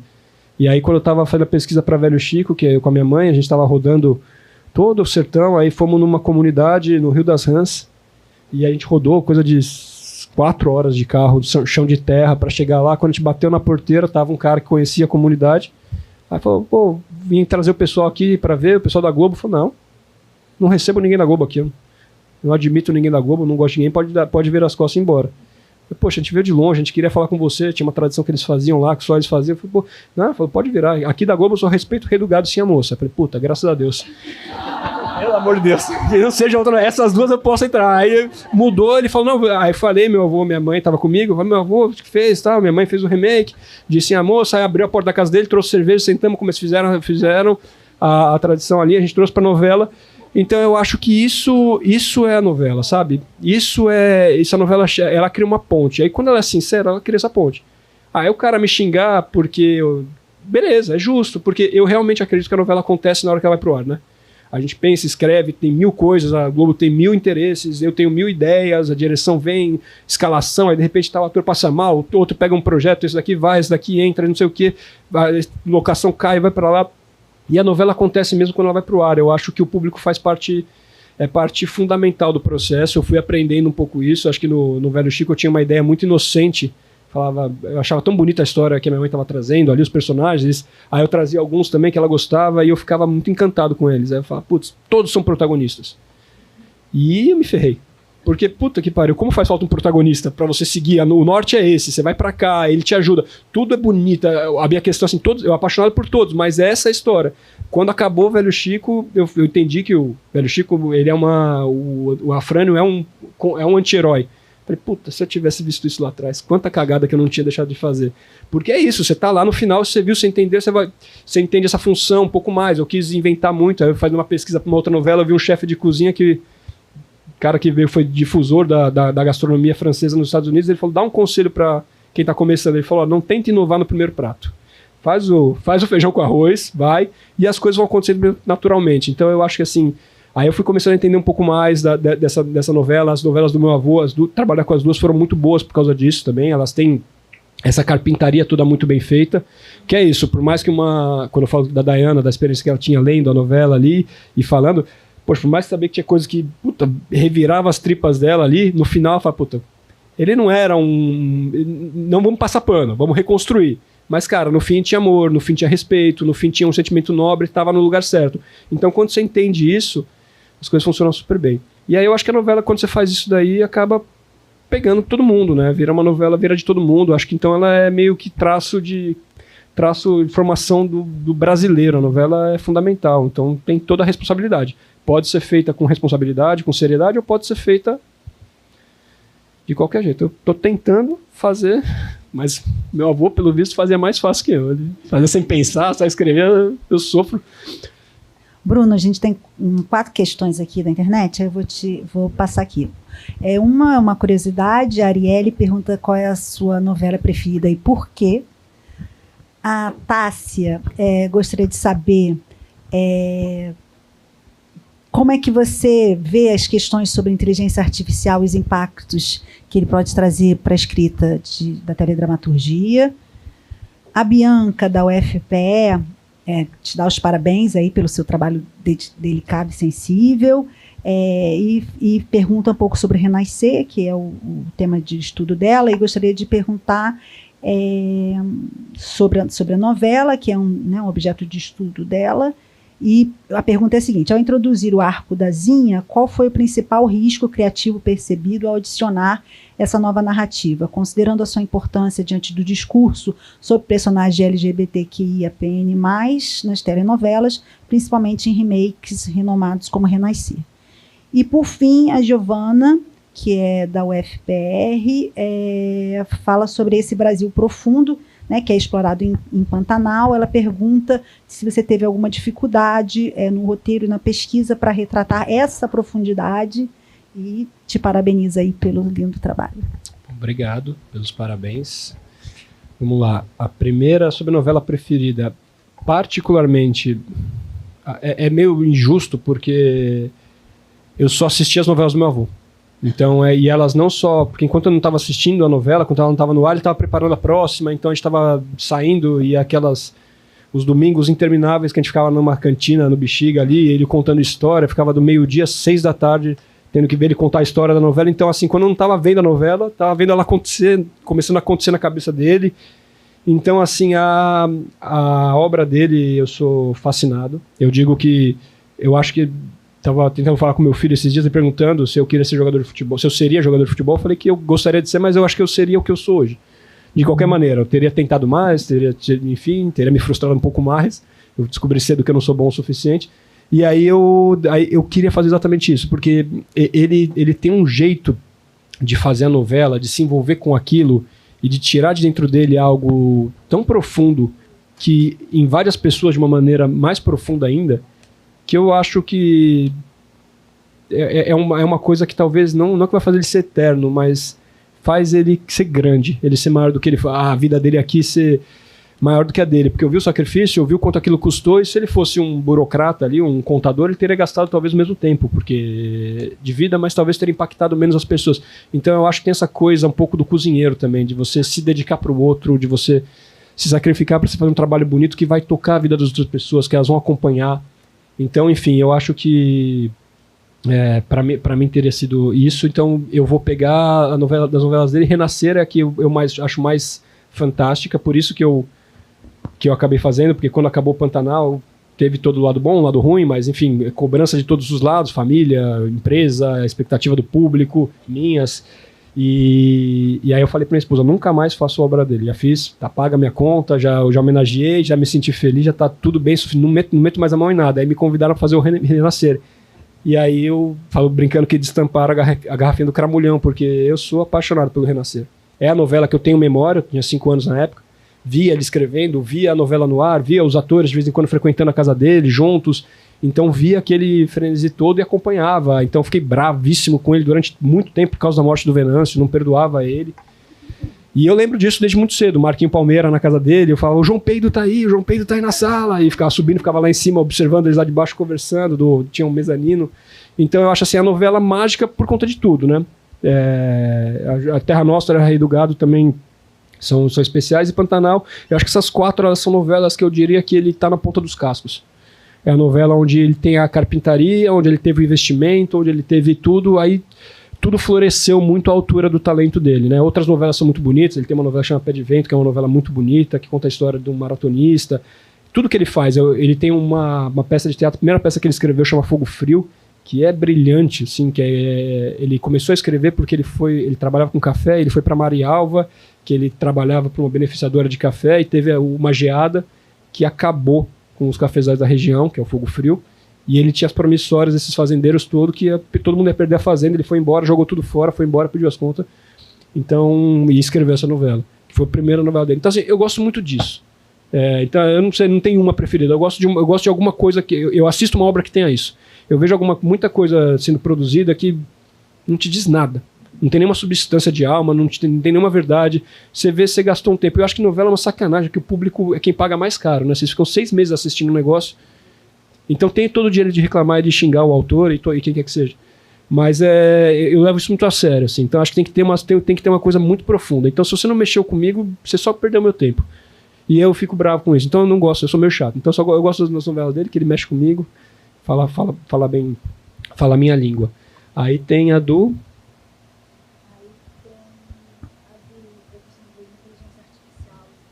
Eu acho que vai ser um impacto para a sociedade como um todo, né? Eu acho que a gente está passando... Eu achava que o computador ia ser uma grande mudança, aí vem a internet, que é maior que o computador, aí vem o celular, que talvez com a internet, que parece maior que a internet, aí vem a inteligência artificial, e a gente está aqui, né? Discutindo novela, que não foi uma máquina que escreveu, que não foi uma máquina que atuou, que não foi uma máquina que dirigiu. Eu acho que o fator humano não vai embora, né?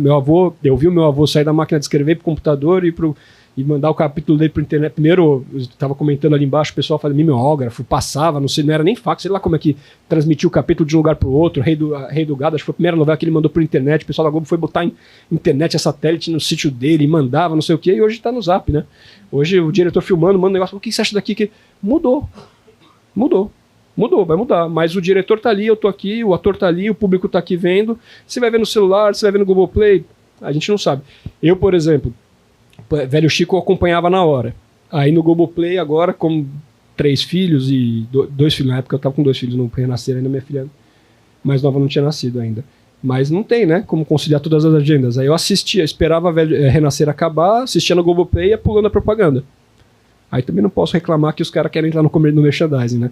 Mas eu ia pulando a propaganda, então o comercial, que era 1 hora de novela, ficava 45 minutos, eu ganhava 15 minutos para escrever. E aí mudou. Talvez é isso. Uma coisa que me pegou muito, aí você vai tendo algumas pessoas que gostam de novela ou que se envolvem. Normalmente tinha uma amiga minha, a Clariana, que ela trabalhou comigo na DM9, e ela noveleira raiz, assim. E aí ela no Renascer, ela não falou nada. Eu falei, puta que pariu. Fiz tudo errado. Consegui estragar. Falei pra não mexer. Consegui estragar a novela do velho. Aí quando acabou a novela, passou uma semana, ela me ligou. Falei, puta que pariu, a novela tá incrível. Eu deixei acabar pra ver tudo de uma tacada só. Então, mudou. A gente não vai medir mais ali, né? Como meu avô falou de Pantanal, parava a reunião do sindicato. Não vai parar hoje a reunião do sindicato. Faz a reunião do sindicato, assiste a novela depois. Então, acho que assim, tudo isso, esses números todos mudaram. E a inteligência artificial vai ajudar.